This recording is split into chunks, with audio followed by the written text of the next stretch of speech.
Nitin sir आपकी ओर करूँगी।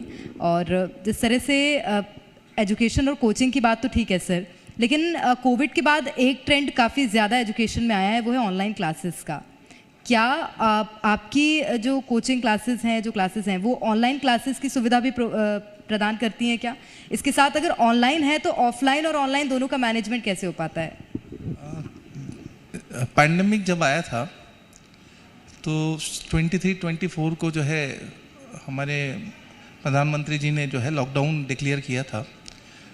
मेरे ख्याल से छत्तीसगढ़ का पहला इंस्टीट्यूशन था जो पैंडेमिक के इस डिक्लेरेशन के पहले ऑनलाइन आ गया था, और हमने सबसे पहले एप्लीकेशन लॉन्च किया था जुलाई में, और आज भी हम जो है अपने खुद के सॉफ्टवेयर से स्टडी करा रहे हैं। तो आज हमारे पास एक बैलेंस स्टडी है कि हम ऑनलाइन और ऑफलाइन दोनों ही एक साथ लाइव जो है क्लासेस को हम टेलीकास्ट कर सकते हैं।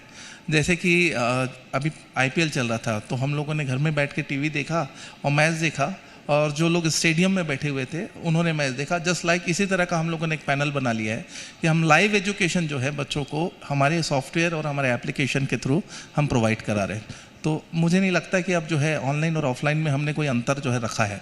दोनों में सेम एजुकेशन, सेम प्लेटफॉर्म में जो है हम दोनों को एक साथ ट्रांसमिट कर रहे हैं। अच्छा, लॉ फील्ड में आजकल ज़्यादा लोग रुचि दिखाते हैं, ये तो लंबे समय से चलता आया है क्योंकि आपने भी वही चूज़ किया। क्या ऐसा मानते हैं कि आज लोगों का वकालत की तरफ और ज़्यादा रुझान बढ़ा है? देखिए, लॉ को लोग एक सब्जेक्ट क्यों समझते हैं ये आज तक मुझे समझ में नहीं आया। सोसाइटी जब जनरेट हुई तो सोसाइटी को मेंटेन करने के लिए हमने कुछ रेगुलेशंस बनाए, और ये आज नहीं, 5000 साल पहले, आज कोई भी आप जो है सिविलाइजेशन देखिए आप, तो उन्होंने अपने रूल्स बनाए। अब उस रूल्स को जब इम्प्लीमेंट किया तो उसको हमने सामान्य भाषा में लॉ कहा। आज वही रूल्स जो है हर एक सेक्टर में काम कर रहा है। आप जब इस जॉब को किए होंगे तो आपने भी एक कॉन्ट्रैक्ट साइन किया होगा, यहाँ पर आपने जब इस प्रीमाइसेस को हायर किया होगा तो एक कॉन्ट्रैक्ट साइन किया होगा।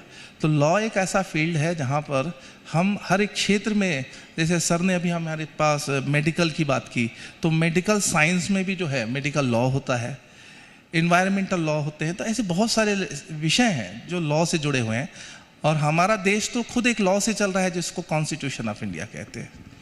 तो लॉ कोई सब्जेक्ट नहीं है, लॉ एक सोसाइटी का वो हिस्सा है जिसे हम दिन प्रतिदिन जो है रेगुलरली हम इसको फेस कर रहे हैं।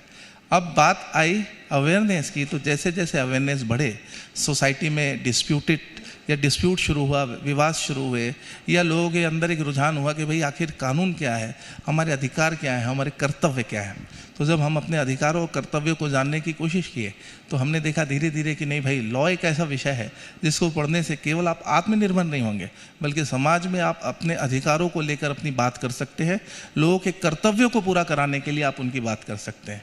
तो लॉ जो है आपको सोसाइटी में अधिकारों के लिए लड़ना भी सिखाता है। तो शायद इसीलिए आज लॉ का रुझान ज़्यादा बढ़ रहा है। सर, ये आपके लिए बोलना बहुत आसान है कि लॉ को सब्जेक्ट के तौर पर मत देखो।